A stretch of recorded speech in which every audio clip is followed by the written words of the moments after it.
Mr. Deputy Speaker, I rise in support of the motion.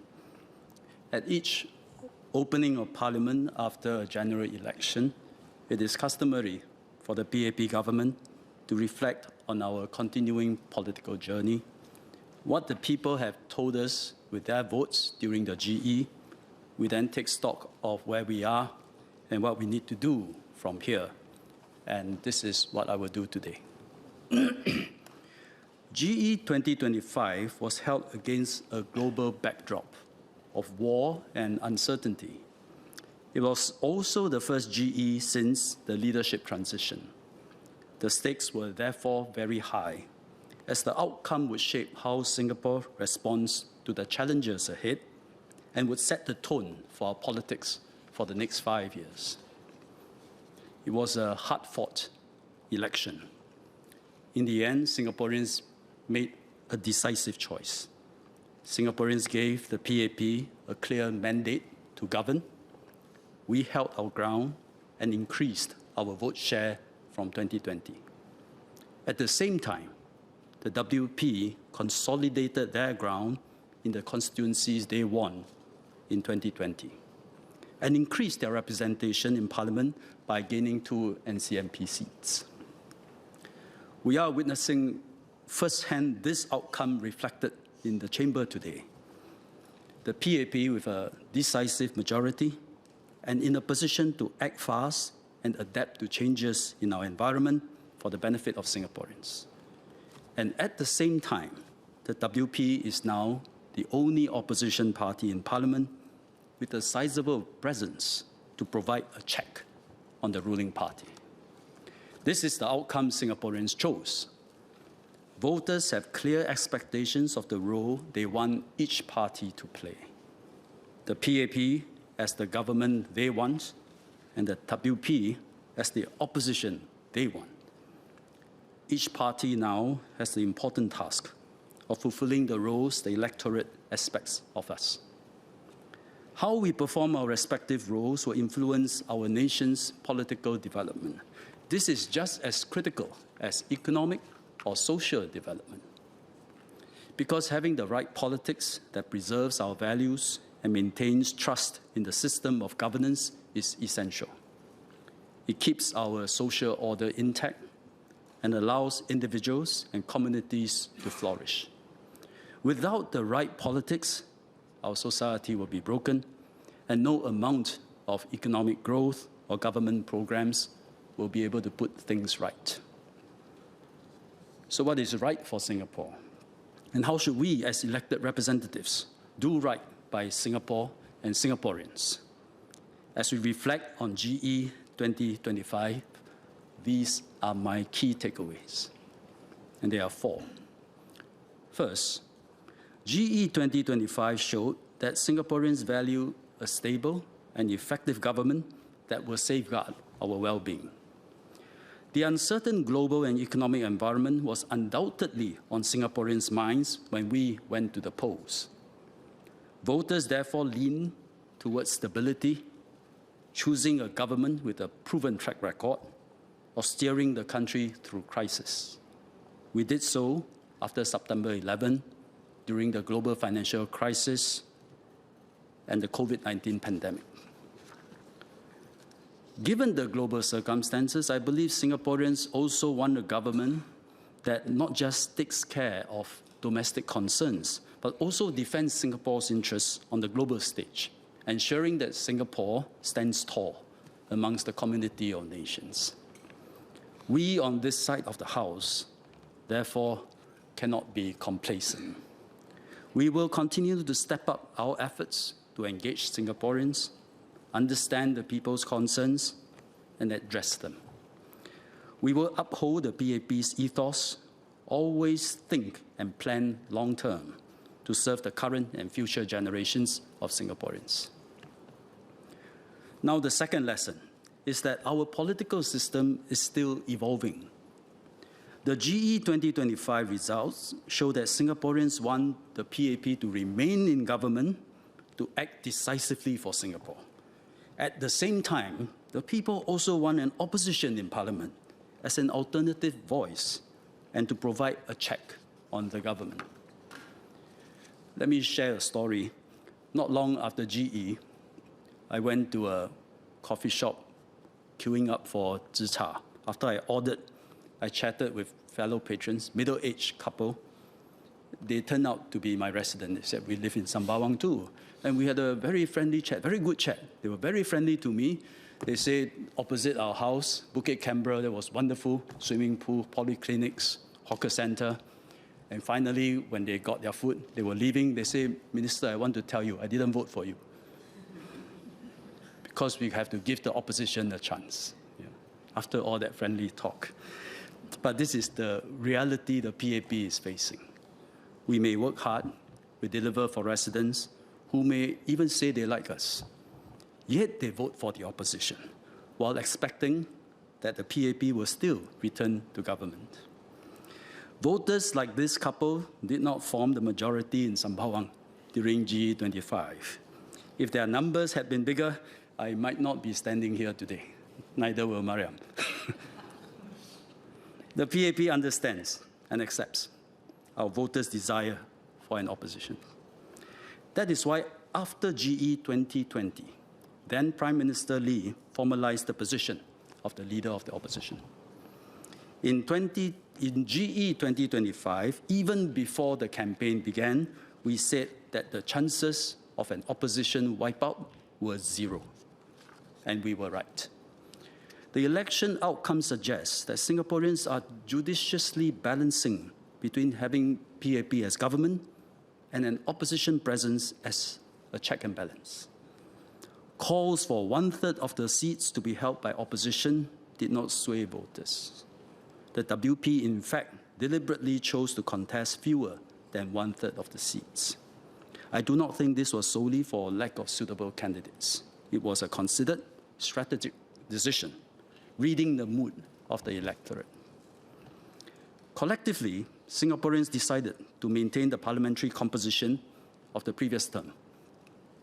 I infer that voters must have felt that it worked well for Singapore in the previous term of government. After all, with a decisive majority, the PAP attended to important matters of state and could guide Singapore through a devastating pandemic crisis. On issues such as cost of living, the opposition amplified ground concerns in Parliament. Each played the role the public expected. Through GE 2025, I believe voters are saying to us, make this composition work for Singapore once again. Any future shift from this current composition will no doubt be carefully weighed by Singaporeans.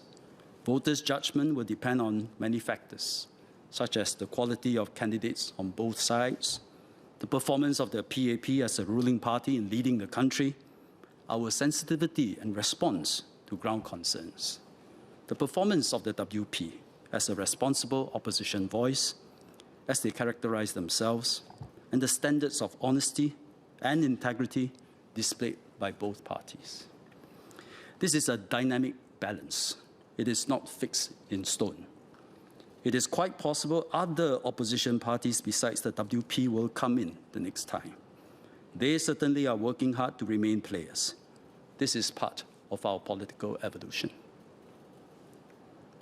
The third lesson is that Singaporeans continue to be moderate and pragmatic in our political philosophy. Voters expect our politics and politicians to reflect that. Significantly, we did not see the surge in populism that has occurred in many countries. To be clear, every politician hopes to be popular, but to be a populist and practice populism, that's an entirely different thing. Populists tend to employ a us versus them framing, which pits one group against another. They gain support by presenting themselves as the champions of the people, standing up, fighting against elites, the institutions, or outsiders. Further, populists offer simplistic solutions to complex problems and appeal mostly to emotions. Upon closer scrutiny, people will realize these simplistic solutions do not work. But when people are disillusioned, when they are disgruntled, they hope for a silver bullet, and they may give these simplistic solutions a chance. Across the world, we have seen the rise of populism. It can be on the extreme left, it can be on the extreme right. For example, left-wing populism has a long history in Argentina. Heavy taxes on the rich and on businesses to fund social spending and a fight for labor rights. There is nothing inherently wrong with those positions and those policies. But when pushed to the extreme, businesses in Argentina prefer to go elsewhere. Jobs are destroyed, confidence evaporates, the currency collapses, and the economy goes into a tailspin. In the end, the workers and the ordinary people are the ones who suffer. This has happened to Argentina many times over the decades, but the populist movement persists in the country. More common now is right-wing, far-right populism, often attributed to higher level of immigration. We see it in the US, in Europe, in UK, even in Australia and Japan. When the population starts to feel uncomfortable with the size of the inflow of immigrants, far-right politicians seize the opportunity to stoke nativist and anti-immigrant sentiments.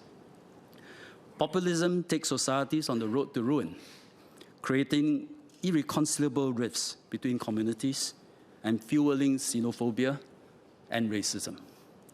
With no consideration for the long-term consequences or broader impact on society, eventually, either their fiscal system goes broke or the society breaks apart. Let's not think Singapore is immune to populism. We have witnessed populism in this chamber too. Soon after GE 2020, this is for the benefit of new members, soon after GE 2020, there were allegations by the PSP that our free trade agreement with India, the Comprehensive Economic Cooperation Agreement, CECA, allowed professionals from India, I quote, a free hand to come to work in Singapore. And that was the cause of employment challenges faced by Singaporean professionals.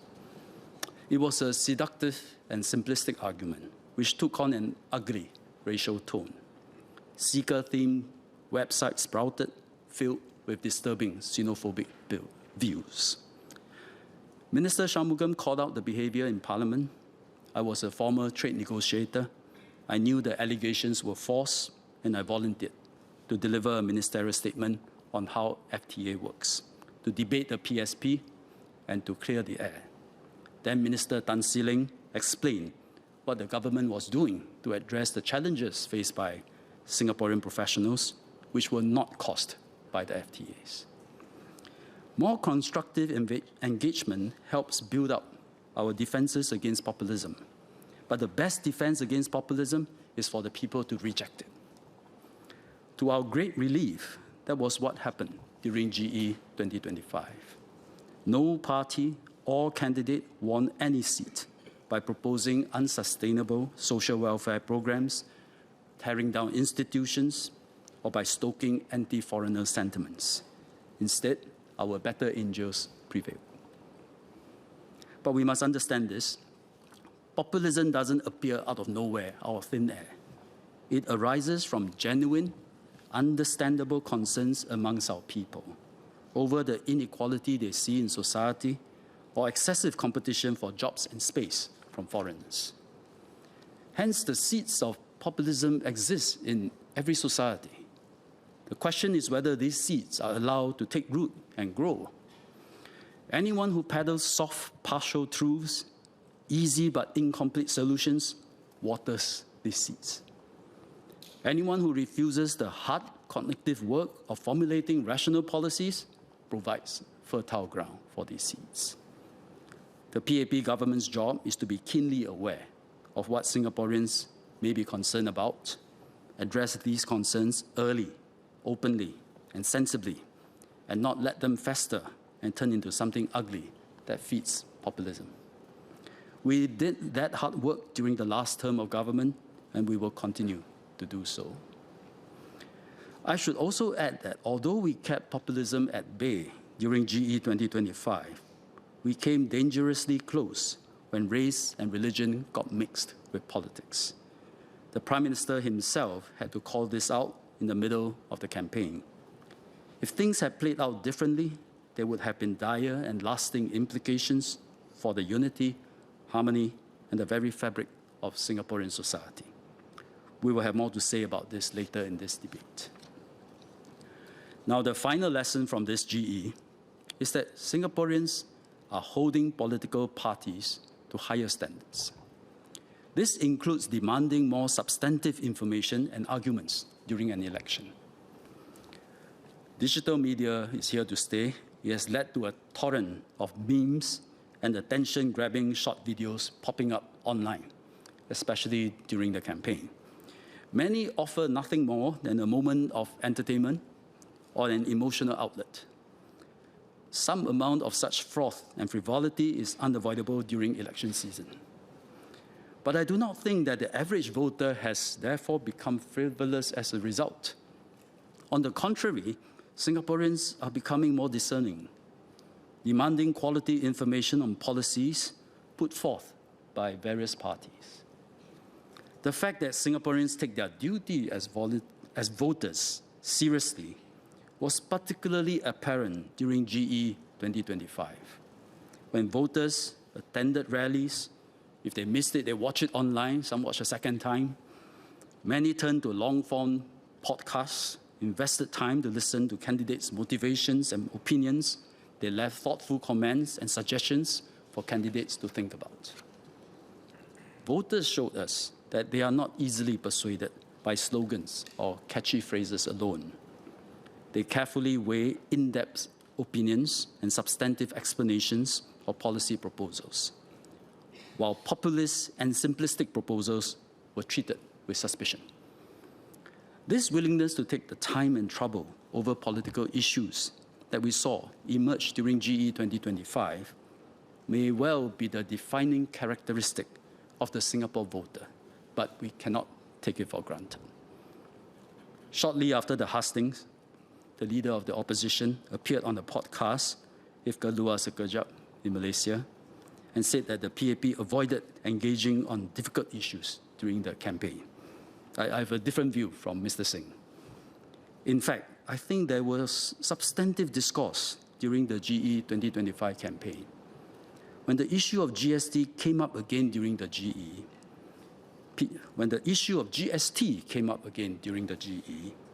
PM repeated the reasons for the increase.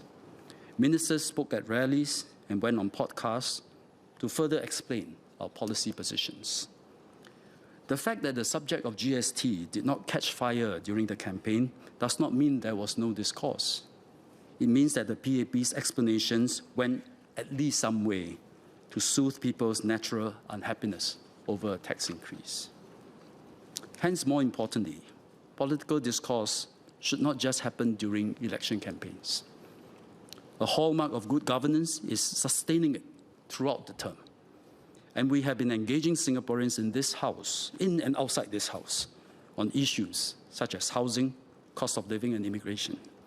The WP themselves participated actively when we have debates in this chamber. As politics in Singapore matures, this is what Singaporeans expect. They want to hear different perspectives and see a contest of good ideas so that the best ones can be used to take Singapore forward. And this is a much more meaningful discourse. This is why alternative visions and pathways matter. The PAP has its sets of governing principles and policies to take Singapore forward. Opposition parties can play an important role by setting out their long-term ideas, presenting clear alternative visions for governance, and outlining the pathways and policies to get there. For alternatives to be meaningful, they must go beyond tweaking at the margins of government proposals or simply jumping on the bandwagon every time an issue goes viral. Singaporeans want to see clear, well-considered visions that allow them to weigh real choices about our nation's future. We see this dynamic institutionalized in other mature democracies. In the UK, for example, Tories they were in favor of Brexit. Labour was pro-EU. There was a referendum, Tories won. In Germany, the Christian Democratic Union is more conservative. The Social Democratic Party leans towards social spending. The Greens champion environmental sustainability. In the US, the Republicans traditionally favor low taxes and a small government. The Democrats, the opposite. These distinct futures entail very different sets of policies, such as how government taxes and spends, how it grows the economy and creates jobs, tackles inequality, brings about greater social mobility, or protects the environment. Different political parties ought to make clear these differences in their pitch to voters. The WP has perhaps done this from time to time. For example, calling for zero growth in the number of foreign workers as opposed to a controlled inflow, or their preference for other forms of direct taxes instead of the broad-based GST, or spending more of the income from reserves on the current generation of Singaporeans instead of an equal apportionment between current and future generations, which is the PAP's position. The leader of the opposition have mentioned in a podcast I heard that Singapore has described Singapore as a 1.5 party system, with WP as the 0.5. I feel that if WP is positioning itself as the 0.5 in the 1.5 party system, I think it needs to present a principled, consistent, and coherent approach to the main challenges facing Singapore. In a maturing democracy, voters deserve and want more than positions that agree with the PAP's policies in general but suggest let's do a bit more, or offer something that appears to be more generous, more compassionate, and yet requires fewer hard choices. This falls short of being a real alternative. A real alternative promises gains with accompanying trade-offs so that voters can make informed decisions and not be lulled into comforting illusions. The PAP, for example, we say we must continue to fund healthcare with an aging population. To afford that, GST got to go up. That's a real proposal. In a mature democracy, these are the kinds of issues that should form the substance of political debate. And it should be a design feature, not a bug. That way, a vote for the PAP is not just a vote for a government that is decisive and nimble, but also an endorsement of the PAP's principles and tried and tested methods of governance. A vote for the opposition is not just a vote for checks and balances, but also the policies and directions that will follow from that vote. And I should further underscore that each vote is also an endorsement of the character and commitment of the candidate standing behind the party's banner. This is how our democracy should work. And if voters vote wisely, this is how we can continue to strengthen trust, accountability, and good governance in Singapore. Mr. Deputy Speaker, sir, in the lead-up to and during the hustings, I appeared as a guest on several podcasts. On one of them, the host asked me, in all seriousness, why can't the political parties just get along? Someone come with a good idea, you say, hey, that's a good idea, let's work on it together. Why can't you do that? My response to him was along the following lines, but today I'm elaborating a little bit. I think humans are the only living things capable of living in large and complex societies, where different groups with diverse, sometimes diametrically opposed interests, aspirations, and affiliations can coexist peacefully. One might hope that such harmony be a perpetual state of affairs. But harmony is never guaranteed. In fact, in earlier civilizations, humans formed tribes and kingdoms to compete against and kill one another. Tragically, this is still happening in some societies today. Our ability to coexist in complex societies rests primarily on good governance. In societies with the right preconditions, democracy plays a big part. Various groups find their representation in political parties, which then contest elections. The winners secure a mandate to govern in line with the vision and plans that they campaign on. Not everyone will be happy with the outcome, but in a mature democracy, the minority will accept what the majority have chosen. The majority will also make compromises so that the minority can better accept the outcomes. As for the parties that lost, they will bide their time and hope to topple the winner in the next electoral cycle. This is how a democracy works. What would have been brutal wars and bloodshed amongst competing factions is now replaced by political debate and the democratic contest between political parties. Better jaw than war. Contest, debate, compromises, and political parties trying to outdo each other are therefore inherent to our society and the system of governance. It was a serious response to a serious question on podcasts. My hosts made light of it, but I think they were disappointed, even a bit worried. And they may have good cause to be. We have seen elsewhere how political contestation has hardened into divisive politics, often tied to identity, and driven deep wedges between communities. Voters and politicians alike take increasingly polarized positions. Politics then turn into an all-out struggle. The result is entrenched division and lasting discord. But this need not be the inevitable outcome of political contests. The true test of a good system of governance lies in its ability to hold diverse society together despite disagreements, thereby strengthening unity and cohesion. To do this, society must get its politics right. All of us in this parliament have a role to play by conducting ourselves in a manner worthy of the trust Singaporeans have placed in us. I've gone through my takeaways from GE 2025 to remind us of what these roles are. To my fellow Singaporeans, I say, continue to be discerning, demanding of information, insights, and alternative visions and pathways for the nation, so that collectively we can decide the kind of future we want and who best to lead us there. To my fellow MPs, I say, address the needs of our residents at the local level. Discharge our roles as legislators in this chamber, and most importantly, perform our duties with integrity and with honor. As for the PAP, the ruling party, we will always strive to address issues that are of deep concern to Singaporeans. We commit ourselves to be a government for all Singaporeans, including those who did not vote for us, like the couple I met at the Zhicha store, including those who are too young to vote, including the future generations yet to be born. We must uphold the principles of governance that brought us here. We must recognize the trade-offs in every policy move and carefully balance various considerations and then explain to the people our decision.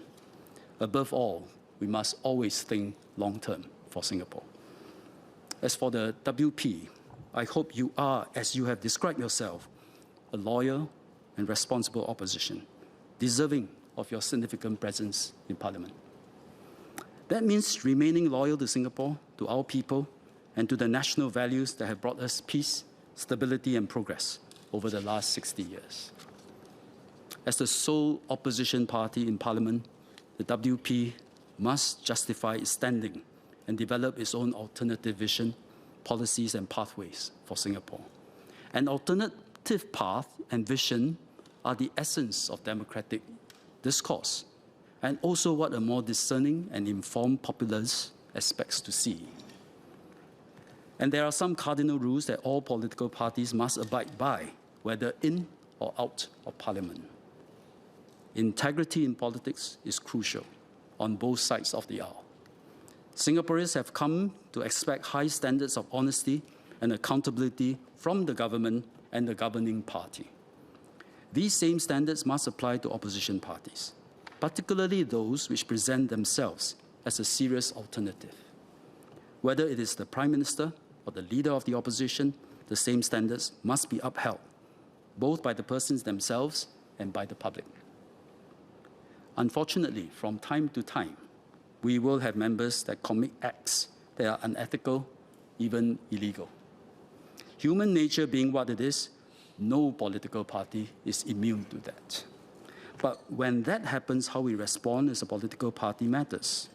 We need to acknowledge the shortcomings, take decisive actions, take responsibility, reflect, and do what is necessary to prevent future occurrences.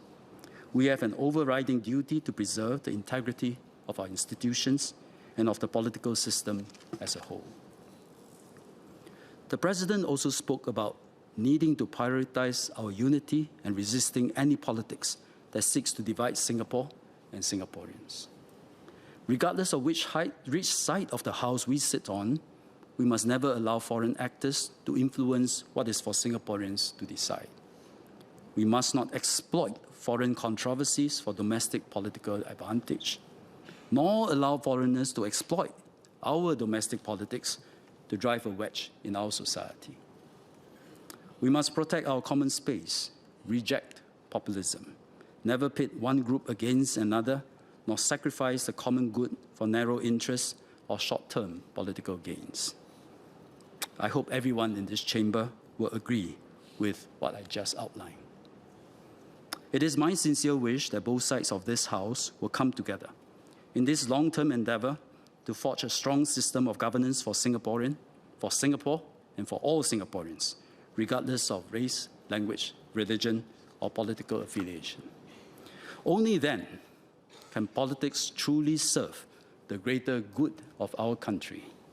Only then will we continue to draw strength from our diversity as we always have so far. That is and must remain our unique Singapore advantage. That way, Singapore will be better governed than most. We will stand tall in the world. We will remain proud to be Singaporeans who sing the same national anthem, recite the same pledge, and call this little red dot home. And we will know deep in our hearts that we are unbreakable as one people. Thank you, Mr. Deputy Speaker.